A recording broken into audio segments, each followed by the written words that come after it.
Right, so today we're going to be talking about morality and ethics, particularly when it comes to magical practice. Now, what is the difference between morality and ethics then? Or what would you say the difference is? Oh, I've got to do the dictionary bit. Okay. You're the smart one, so you do the dictionary bit. Okay. Ethics is a code of practice, boundaries, whereas morality applies to a particular, normally a set of beliefs. So morality is, in a lot of senses, very much a Judeo-Christian thing. Whereas you can have different kinds of, that's where the word for morality actually is more linked to. It does apply, in other words, but that's where we get it from. It's about a belief of good and bad. Morality is forced in that kind of dichotomy, whereas... So outside of your own personal belief. So ethics is a bit more personal ethics? Yeah. Or professional ethics, because there's a thing as professional ethics. Yeah, ethics is situational. Okay. So it's a set of guidelines, almost. Okay. So when people think about magical practice, the one thing that tends to, I think, polarize people is the idea in witchcraft of the kind of the Wiccan read, and is that morality or is that ethics? Because that's something that people think is forced onto them. But is it forced onto them from the, don't harm anyone, or is it forced onto them from the fake threefold kind of thing? So there's two things really there, isn't there? Yeah, well, they fit with both. So you would say the Wiccan read is a set of ethics for a practitioner, but it is based on a morality, like a set paradigm of morality, which is harming people bad, helping people good. Yeah. So if you were, because you were talking about Judeo-Christian, so let's see if we can do something controversial. So if you're thinking of the idea of morality and doing what it says in the Bible is a good thing, and then being scared of a consequence, which is why you do the good thing. So you must do what you must do what it says in the Bible, otherwise you'll go to hell. So the hell is the punishment, and the morality is kind of the doing what it says in the Bible. So in Wicca, because they don't like to think of it like that, or I shouldn't say Wicca because not all Wiccans believe it, but the sort of Wiccans that push it, is there really a difference between saying you can't do harmful things because things will come back upon you, that threat, and that being used to push people down? The morality part of it is based in the same thing, which is why I say very much comes from a Judeo-Christian, is there in existence but that's mainly because Wicca is based in a Western world. Yeah. So its ideas and of it's not morality, very old. So its ideas of morality are very Christianized. Yeah. Because we are very Christianized, whether we are practicing Christians or not, we are in the West. Our ethics and our morals are based very much on that, those units. So even the kind of parts of how we treat friends, what we should do with a partner, how we should see our mother and father are all cultural parts of that. Yeah. And the morality is always bound to that cultural belief.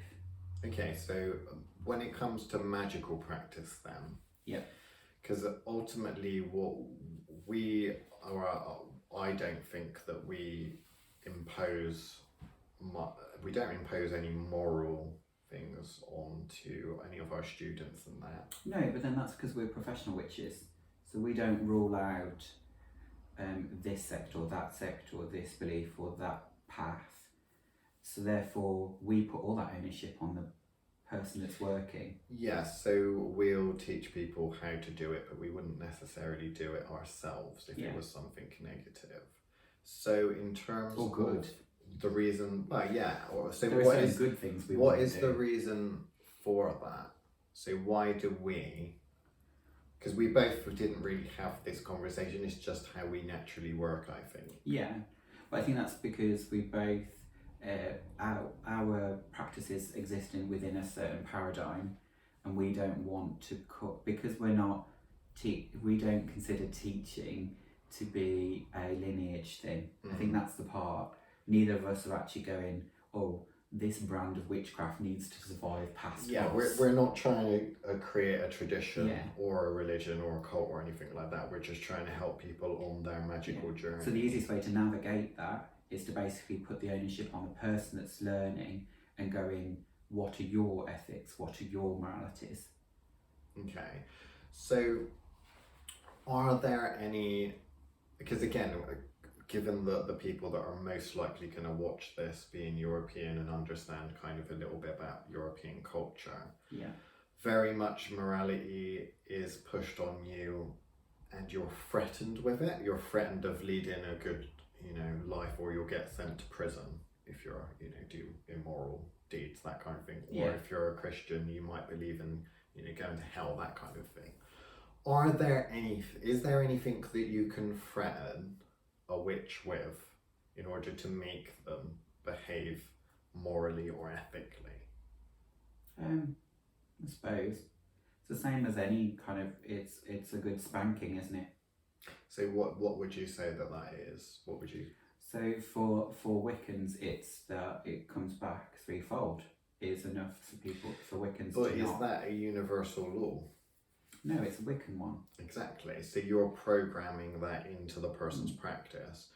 So, well, we all believe, regardless of what format we come from, is cause and effect. Cause and effect, yeah. Consequences to an action. So that part is there because that is a universal cause law. And effect is a universal law, but I mean you have the Western idea of karma, which is different than the Eastern version of if you do a bad thing, then some angel on a cloud or something is going to make sure that bad thing happens to you. Yeah. And is that necessarily the case?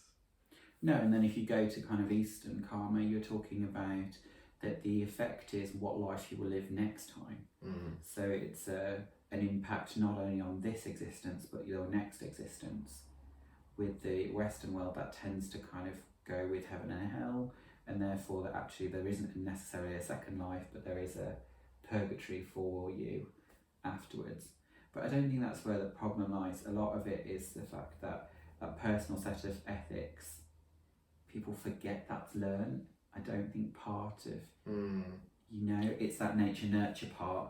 Ethics, morality is almost natural.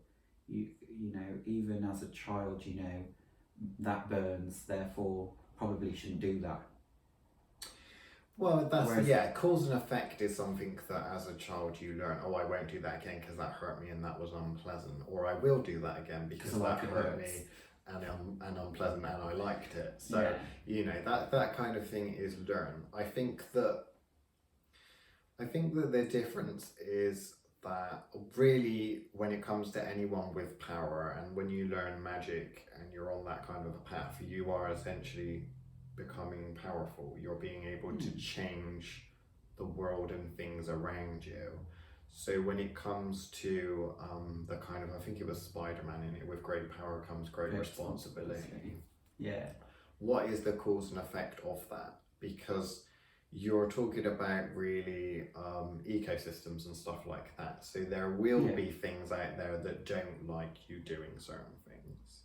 Yeah. There will be things out there that don't like you just existing. When it comes to putting on, the big boy trousers or big girl trousers and standing on your own 2 feet, I think really the onus on what you do is very much on you. Yeah, and it should be. Yeah. I think that's why we teach the way we do, is the fact that actually, if you're big enough to do it, you should be big enough to take the consequences. But as well, we kind of, although we'll incorporate the client's religion into their practice and help them with that and incorporate, we're working their paradigm.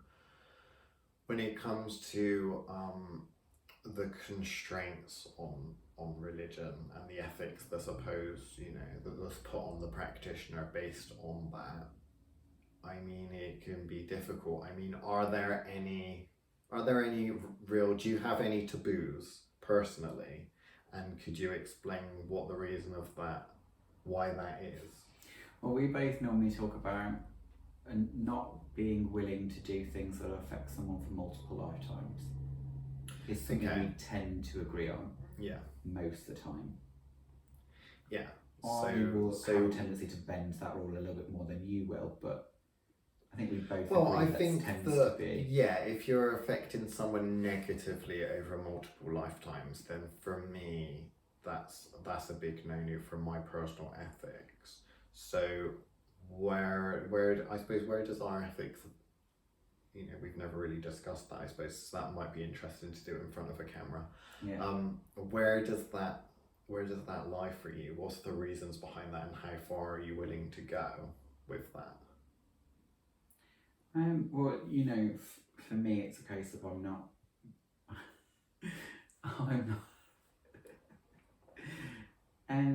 Yeah, I tend to work. We work in people's own restraints. I think that's what limits that. Is reminding that client that they shouldn't be doing this, but that it is possible. Yeah, so we don't censor information, do we? Yeah. We'll tell people if something, we'll tell people, or I know that I'll say, even if it's something abhorrent that I disagree with, I'll explain that yes, you could do that by such and such. And how it works. Yeah, I might not do that for them, and I might discourage them from that's where the ethics kicks in for us, isn't it? Yeah. Is the fact that actually, I'll tell you how, the information is, is available. What I won't do is necessarily do it for you. And I think that's where the ethics kicks in for us is, yes, I'm happy to help you get to that point. But if you're asking me to do the work, I can say no. Yeah, and do you give an explanation as to why? Or do you just say this is on my list of no-nos? I'll give a reason. I don't feel I necessarily have to justify myself, but I will give a reason. How often does that actually happen, whereby someone asks asks you? So it doesn't really happen that much, because I don't find that people. I think people have the what's the word? They don't have the imagination. They don't have the imagination now. Or an understanding of what exactly is possible in order to push that far enough to hit my ethics boundary. Yeah. What's a perfect example? We were talking about mummification, weren't we? As you do. And I've got no problems having that conversation with you if you can follow me. Yeah. Okay, so that's kind of gatekeeping though, to a certain extent. To a certain extent. So that's a whole different kettle of fish, because we'll have to do a gatekeeping video. But no, I'm just interested to see how ethically speaking we compare, because we kind of, to a certain extent, only really spoke as far as anyone that works for us under the Thoth banner has to agree not to censor information, and if they're unhappy about doing something, then they need to say to the client and to us we're unhappy of doing that. Yeah.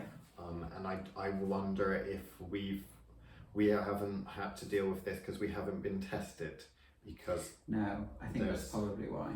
Yeah, there's not really that many people which would come to us with a problem or wanting to do something that is on a grand enough scale to be unethical from our standards. So what people tend to think of as unethical and bad is, we even sell things like break up, hex your ex kind of things, and all those sorts of stuff. Is spells to get revenge on people. Some people find that unethical. Other people will say nothing should be done negatively that can negatively impact someone else. Now, why is it that you don't have a problem with that? Well, that's going back to the reincarnation thing again, of a case of, well, it's only one lifetime. We'll come back and do it a different way next time. Like, to me, most people are guided by the fact that they see death as the end. So something that might cause somebody's death or their own death, or the killing of someone, will then have an issue with the morality of that because they see life as finite. Okay. Whereas actually, when you start to think, well, this is just one life. You know? But obviously, if you're going to cause, because essentially hexing your ex is causing pain to a living creature, the ex of the person. So would you be prepared to do that spell for a client if they paid you to do it? If you said, I want you to do it because I think you'll do a better job, how much will it cost? Would you do that? Yeah, why not? And would you do that for just anyone, or would you need to know the background of the person? I'd need to know more about that person, but not necessarily from them. Right, okay, so you would look into it. Yeah. Okay, so what would stop you from performing that spell or from doing that work? Probably if the client is actually worse than the person they're wanting me to do. So from your perspective, if you like the client less than you like the person that they're trying to hex. Okay, so it wouldn't stop me teaching them how to do it and making them do it. Right. But if you want to take the ownership, then fine. Whereas I'm not going to necessarily hurt someone unnecessarily just because someone paid me to. Yeah. But then again, we have more of an emphasis on teaching. So whether you come to us for money spells or to screw someone over or a killing curse or something like that, we feel that we should be teaching people to do stuff for themselves, I suppose, as opposed to doing it anyway. Yeah. So I suppose, you know, that's... For me, it's a case of it's not worth my time. I don't know about you. Yeah. There is an aspect of, well, if you're willing to pay what it would cost to make it worth my time, that's different. And actually, it just might be the boundary is not me saying no, is, well, here's the price for it. Are you willing to pay that price for me to do it? Yeah. So I might not necessarily say no, I just may make that price far too high for them to pay. Okay, so I've got a question. Go on.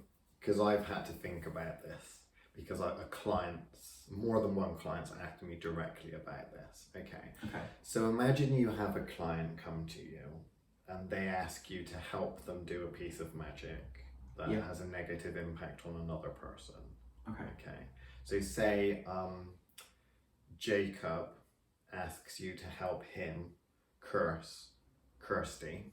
Yeah. And then Kirsty comes along and says, I think I've got this magical problem. Can you help me curse this other person or send it back to the person? So you've got one client trying to curse another client. Okay. How does that work? Would you say, okay, well, I'm not going to put words in your mouth. You answer the question. Okay. So, the thing is, if it was about money, then you'd just do both spells, wouldn't you? Well, for one, the thing is, I don't choose clients based on money. No, but for me, it's a case of like when we've done consultations and stuff like that, I have been asked, it's like, okay, you're helping me do this spell. Mm-hmm. If the person I'm cursing came along, and would you help that person? Or is it like a lawyer where you can only work for one side? Okay. So obviously with lawyers, there's an ethics of, well, I'm sorry, you've put me on retainer, therefore, say for example, if you're getting divorced. Yeah, but that exactly. The lawyer only you just pointed out the difference is if somebody is on continual work for somebody, then that is an ongoing client relationship. If you've done a one-off spell for somebody and then somebody else comes back to you, unless they actually came to you like one after the other before the work has been done, there is going to be... Well, we don't really get put on retainer, do we? Well, we don't get put on retainer now. People can afford although us. Technically, I don't know how the Patreon works because that's subscription based, so we'll have to think about that. But that's not. But that's just paying for access to certain information and platforms and stuff like that, I suppose. But no, I thought about it because it's been a case of, well, there's two real questions there. It's a case of if one person asks me to hex someone and they're paying me to hex that person, the other person's paying me to undo it, I'm profiting from both sides of that. Yeah.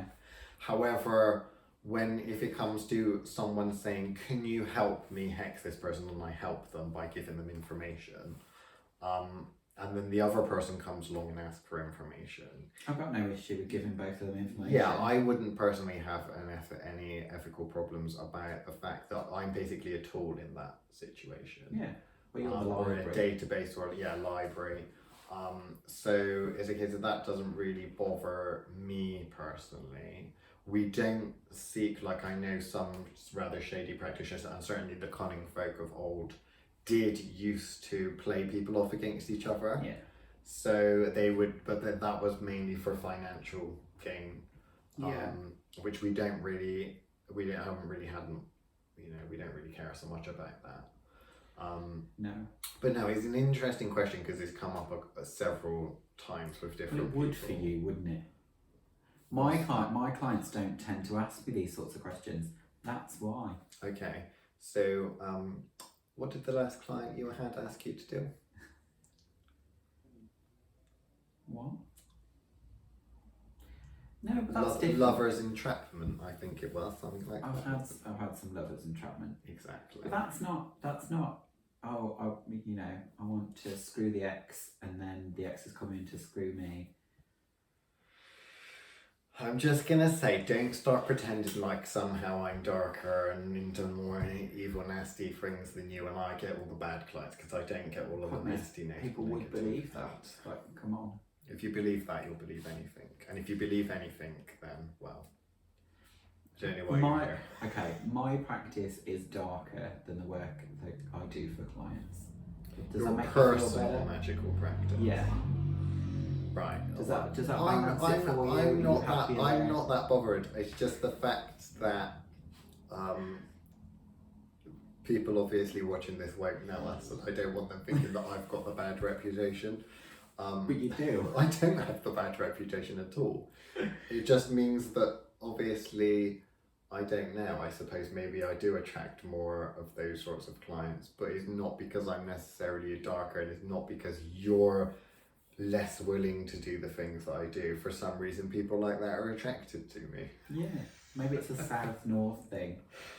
Oh, I don't know about that. I think that you smile too sweetly, and I just tend to scowl at people, so they more likely think that I'm... So your resting bitch face. Yeah, that's probably what it is.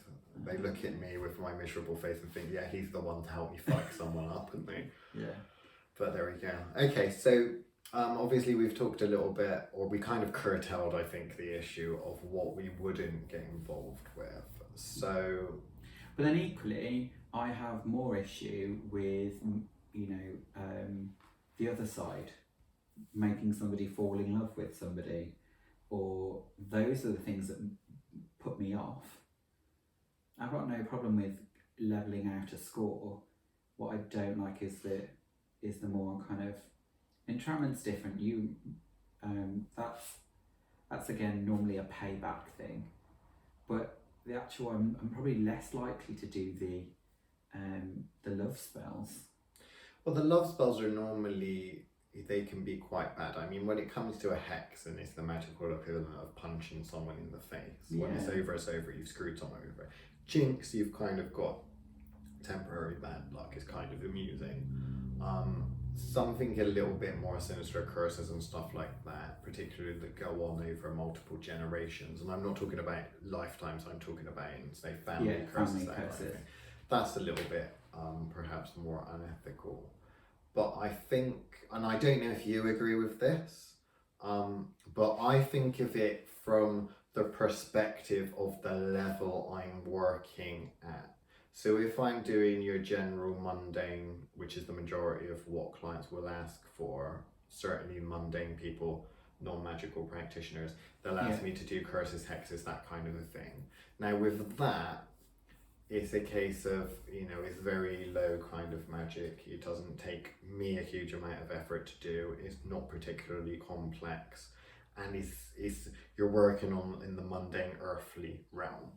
When it comes to something else, so if I have to go up the next step, I'll be viewing my ethics of what I want to do from that level. So when it comes to looking at and messing things around from multiple lifetimes, when I get to that level and I'm looking down, and it's quite difficult to explain it unless you're already kind of used to doing that kind of work and that kind of a practice. But it's a case of I'll review it and I'll think a bit of it in terms of that kind of thing.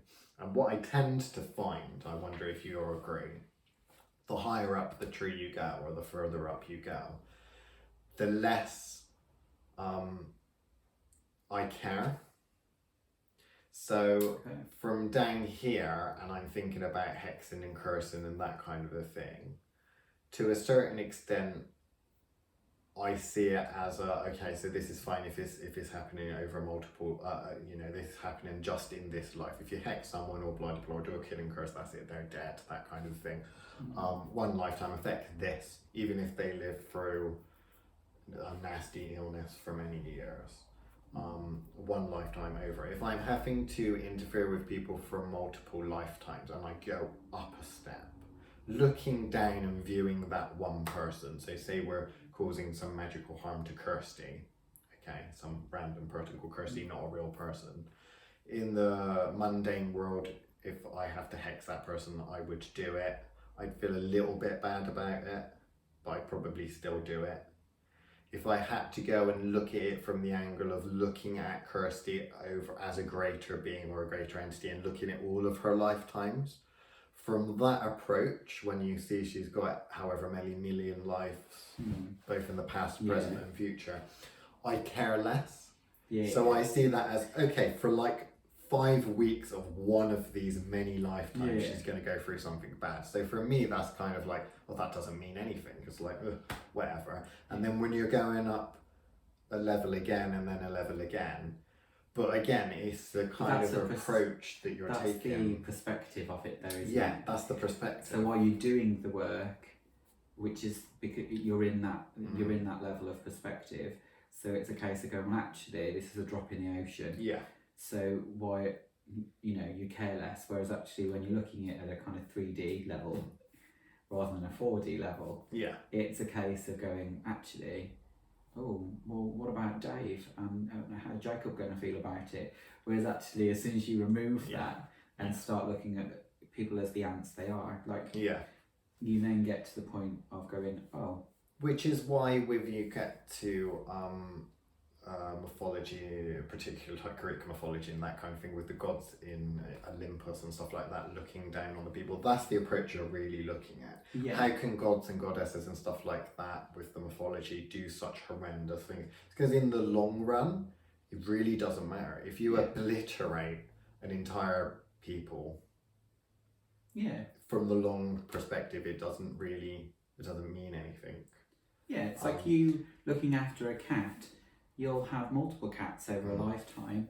Therefore, yes, you love each one of them individually, but you'll still get over the fact that they've died and get a new cat. Yeah. So when it comes to the multiple lifetime approach, why is it that you've got, on that level that you're on, why is it that your ethics only kind of come in at that point? I think it's, I don't know. Don't know. I think that's a threshold thing. I think it's if I was actually asked to do it, which I haven't in this lifetime. Oh, okay. So I've not had any clients in this lifetime ask me to do that kind of work. I've had discussions about doing that kind of work. So they've never asked me to do it for them. Okay. And therefore my ethics on the matter have never actually been tested. Okay. So I theoretically, I'm saying that that's the threshold. In practice, okay. So so we don't know. He might be far worse than I am. Probably. Yeah. From my perspective, because I have got involved with that. For me, the difference is the end in sight, and when you look at something from a mundane perspective, so say a hex. So let's say I'm going to give someone cancer. Okay. For an entire life, they're going to have bone cancer and they're going to go through a load of pain. They'll last a decade, say, but live in constant pain. Okay. For me, ethically speaking, in this lifetime, looking at them, I'd think that's not bad. That is bad. It's not very nice. However, I'd be okay with teaching someone that, how to do that. I don't have a problem with that. If freedom of information. Yeah, because of freedom of information, and also from a perspective of would I do that to someone? Yes, I would do that to someone if I was convinced either the person annoyed me enough, or I was convinced that in the long run for this life it would be, it's probably, maybe, I'll fluctuate. If it's someone that I like and they're trying to curse someone that I feel doesn't deserve it, that I personally feel, no, they don't deserve that, I'm not going to do that for you, then I'll say no. If I think, as has been the case in certain situations, where I think that person's a complete a-hole, and I think, yeah, okay, I'll do that, I don't have a problem with that, I'll do it.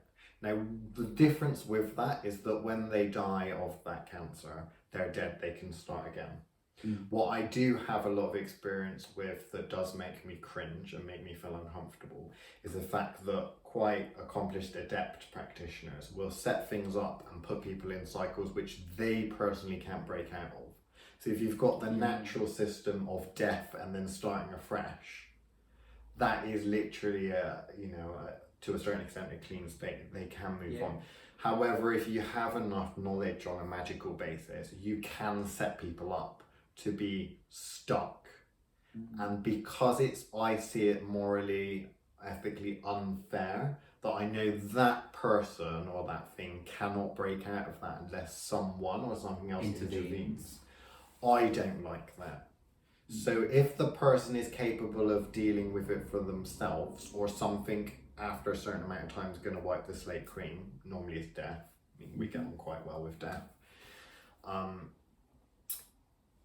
But when I see this kind of things crop up whereby, okay, this has been affecting you for a long, long time and it's going to continue to affect you because you don't have a hope of fixing that, then it makes me feel uncomfortable. So I wouldn't do that to someone. And I've done a lot of breaking of that. Yeah, because that is torture rather than... Yes, it is. It's torture. But then it's a permanent torture essentially. Because when you're talking about, there are greater and lesser eternities, but that is essentially an eternity. So one lifetime's not an eternity. But when you're talking about that kind of thing, I've just been in a lot of situations where that's been the case, and this makes me feel not just on the mundane level here, but also at higher levels still makes me feel, no, I don't like that, I don't agree with that ethically. At the core of my being, no matter what lifetime I'm in, it's always a case of no, that's not my cup of tea. But there's an ethical boundary for me, and it's one that stays kind of consistent. But I suppose that most people, when it comes to ethics, they're scared of getting things coming back on them, so being punished. Most ethics kind of moralities fall on that fear of repercussion, rather than actually fear of doing what it actually entails. Whereas, most people are like, oh, well, I won't do that because, Ouija boards, for example. How many people do you say, oh, I wouldn't touch them? Yeah. Like, just in case. And like, oh, surely you don't curse people, don't you worry about it coming back? And it's got to that point where that Western version of karma is kind of indented in people these days. And I think that limits so many people's potential. Okay, so let's turn things around a little bit. So because I think it's interesting, professional to professional. Let's have an interesting talk about this. You might not be interested in this, but I'd be interested to know. So when it comes to assessing things such as healing, magic and stuff like that, how do you make the assessment of whether you're going to intervene with that? So if someone comes to you and says, I've got a health condition, whatever, can you help me treat that health condition? For you, what is your approach to that? Is there ethics that come into that? Okay. Why would you do this to me? Because again, this is things that have come up, so I've worked this through and I've got an understanding of why I feel the way that I do, but I'm wondering about you. And I'm sure the people that are watching also are. So for me, it would depend on what we're talking about. If we are talking about something that can be reversed or overcome. Well, technically anything can be overcome if you've got the power, the knowledge and the power to do that. Yeah. Which as an adept practitioner you would. Yeah. It might take a little bit more effort to do one thing than another, but technically you can fix that person. So where's the ethics there? What stops you from getting involved or makes you feel like you'll definitely get involved with that? Balance of...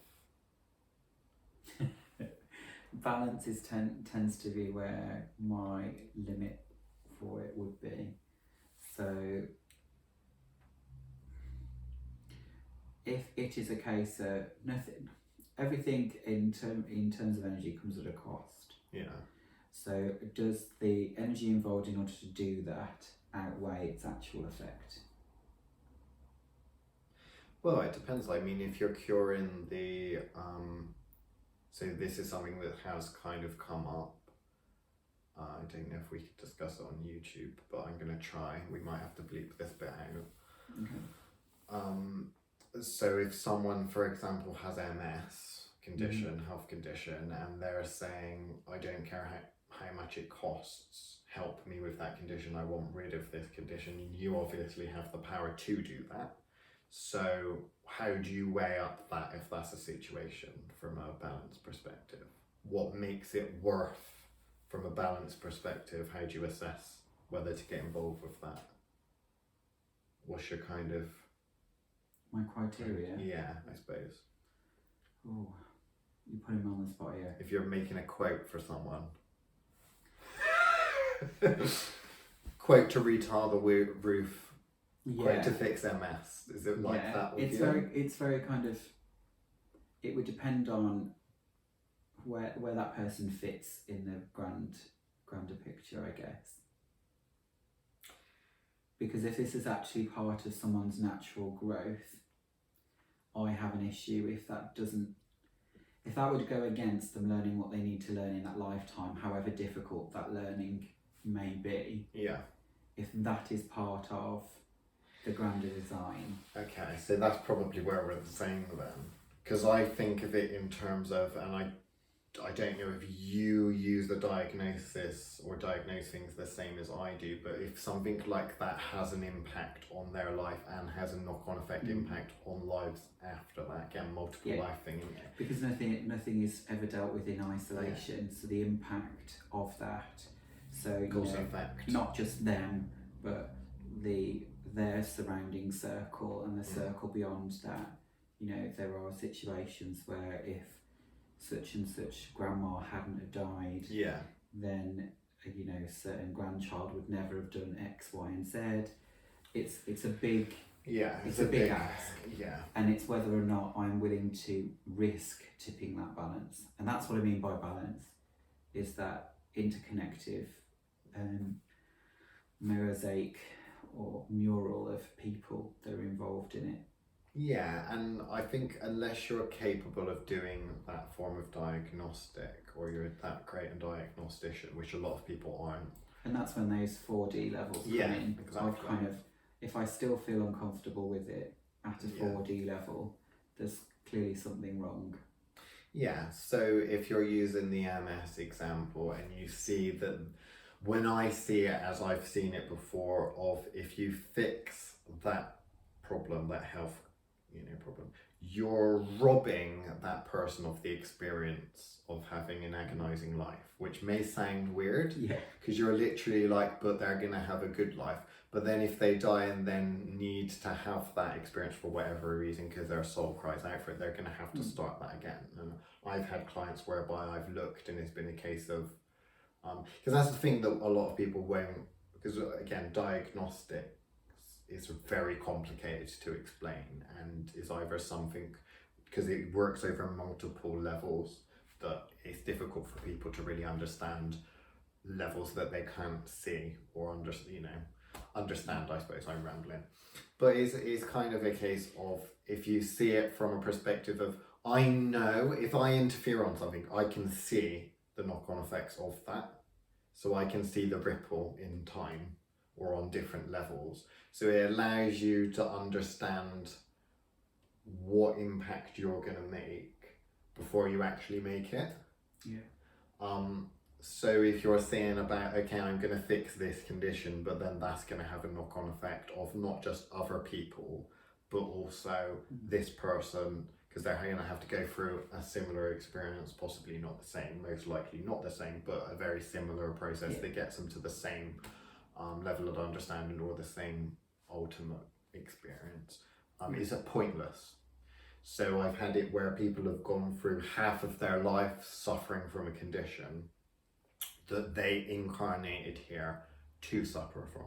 And if you fix that condition, they'll live the rest of their lives fairly happily, but then they'll die and then they'll come back and have to suffer for a whole lifetime of that thing. So you feel like, because you're fixing it in one lifetime, that is benefiting them, but actually it's not. You've literally said, oh, we've got to half time, so instead of completing the next half, what we're going to do is start the game from scratch. But then lots of people seeing this will now go, but what, so you saying we should not have medicine? No, because the thing is just playing devil's advocate. Yeah, I know that. But what a lot of people don't understand is that it's a lot more complicated a game than the games that people are used to playing. So, and we get that quite a lot with some psychics that we train, whereby they think that a higher power has preordained something. Yeah. But what they don't understand is that there's a lot of players within the game, and not everyone's playing the same games. So if you've got a case of, you've decided, we'll probably have to do an entire video on reincarnation because it's going down that route now. Of, I as a being have decided to incarnate to have this experience, and not necessarily, some people say learn lessons, I know you learn lessons, but basically gnosis of living through something. So, from a greater being's perspective, you'll know the lesson that you need to learn. It's a case of forgetting that you need to learn that and living it, and then at the end, oh yeah, I know that now. I knew that I knew it before, but time works very differently, like the further up you go. Let's just ignore that bit. But basically incarnating, having to live through this experience, and then having that experience, and then kind of moving forwards. But it can be quite complicated when you incarnate to have this experience, but then what happens is something gets in your way, because the free will, like the witch who has the power to interfere with that, could do that. Okay, so although I think of it like a sat-nav or a map, so if you're looking at it down here, as we interact, when we look at things, we can very often predict the future past a certain corner. Things feel, to me, they feel set in stone, and I see pathways that are more solid than others, so I see multiple pathways. But based the on more an algorithm solid, we already have. yeah, the more solid it is, the more I see that us go down that route. And then as things change, or as we change things, we see us taking a different route. However, when you peel back the layer and you look at things from the next side up, you're looking down. So whereas in this room now, I can see the four walls, if I look at it on my phone and zoom in on a map, I can see the building, the streets outside. However, if I use a different layer, different app, I can zoom out, see the country, the planet, and then again, that kind of thing. So it's a case of linking up the layers. Okay, so obviously, generally, psychics would work on the level that we're currently, the conscious level, and then peeling back that level is very difficult to look at it from that level and currently the physical level that we're in. In shamanic, and I'll put shamanic in quote unquote because that's a whole kind of fish, I'll offend someone. In shamanic practices, it's a case of where you're leaving your body to join and look at from a different perspective, and you can see everything from that perspective. The problem is that's a snapshot. like a picture of this is where it is at the time I looked at it. Yeah. And then when you come back down here and you start changing, all of that's changed. So you need to go back up there and look again.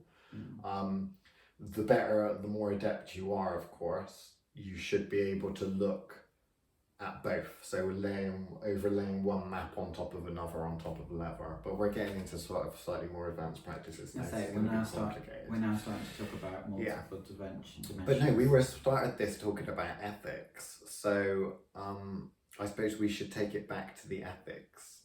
So from an ethical perspective then, what's been the biggest thing you've had to really think about? Shall I do that magically? They don't tend to be clients, let's just put it that way. It's making decisions about what paths for yourself to go on. So you're talking about personal practice. Okay. Is where it's kind of, oh, should I? Oh, actually, well, I'm not supposed to do that this round. Okay, so when you're saying about, is that feeling like you should get involved with something that you shouldn't really involve with, or do you feel like you're overstepping your boundaries of that's none of my business? Yeah, I shouldn't be getting involved in that. Yeah, I think I do see that as well, where I've seen things because I see things that are going on and it makes me feel like I don't really like that, but it's none of my business. Like this is a perfect example. Like, there are moments when I think, should we be doing this? Oh really? That's quite interesting. So running a witchcraft store and teaching. Why is that? Well, there's moments where you just kind of like, actually, should you be giving this information about so freely as we do? Well, that's going into gatekeeping, because I think we only give away information that we know that the person can cope with. Yeah. And here's the difference, I think, is that when it comes to deciding what someone else can cope with, you don't really make that decision. It's capability. If I want to fill up a glass, it doesn't matter how much water I pour into that glass can only physically take so much. And what tends to happen if you give too much away is not really giving stuff away, because they won't understand it. So there'll be stuff that people may not understand that we've talked about today. At which point I'm then wasting my time. Yeah, it's kind of a waste of time, because again, you're pouring energy into that glass, that water, and it's just dripping over and going down the drain. Waste. So I don't want to waste. Part of our job is to assess how much is helpful to someone and how much is just a case of, because I've done that quite a lot, it's a case of like, you're passionate about something, you really want someone to push someone further, but they're only capable of going at a certain speed. Yeah. And although the tendency is like, you might want to get behind them and start pushing them to go faster, but you can't do that. Well, I'll carry the bag, you just keep going. Yeah, exactly. It's like, oh, I'll just help you with this kind of thing. I'll just carry it for a mile, and then you can have it back. Yeah, I mean, when it comes to mentorship, that's been quite a big thing, because I think, again, looking at things from several dimensions, several layers, and from time, you kind of do feel sometimes, I don't know if you agree, you think, well, I know they fix this, I know they get it eventually, so it doesn't really matter if I just give it to them a little bit quicker, but really it's not really a good idea. But yeah, and I think that where it comes down to, and that's where what guides my ethics, I think, is where, what is somebody else capable of doing? Yeah. So how much does your ethics and morality change depending on the physical incarnation that you have? Because obviously you'll grow up in different cultures. So obviously we were born 20th century. Yeah. 20th century Britain has a specific culture. Yeah. Several thousand years ago in a different country, different place, it's going to be a different culture that you grow up in, and that kind of flavours it. But how much of it do you think is retained Would you find is retained at your kind of core being? Do you think any of that's really? I think it's not a big part of the flavour. I think that it's that kind of just that he said there's that gut try that kind of goes, let me just think about this a second. I think beyond that, I don't see a massive. On the mundane level, when we're talking about witchcraft and the hexing and cursing and jinxing and that kind of thing, working on the lower magic level, that varies considerably, I think, according to the culture that you grow up in. When you have to go past that, because you're connecting with yourself and everything else on a level that's beyond your current incarnation, you're a bigger thing. So that's kind of more of an amalgamation of that. Yeah. I don't know about you whether it is like literally an amalgamation. The further up you go, the more you. I don't know. More ethics. We may have to stop. We may have to stop at some point because you get it. We're getting to the point where we've lost half the people watching this. Any final things to do with morality and ethics? Because it's fascinating. It's one of those things, and it's why, so many philosophers are still out there that are constantly turning this over and over and over again. Like, we would have never covered all of this in one video anyway. Like, I think we've managed to try and focus it on ethics within practice. Yeah. Which is very different to personal ethics. Oh yeah. And probably we should have some kind of disclaimer there. Yeah, well, we're talking about from a witchcraft perspective and our personal and professional magical practice.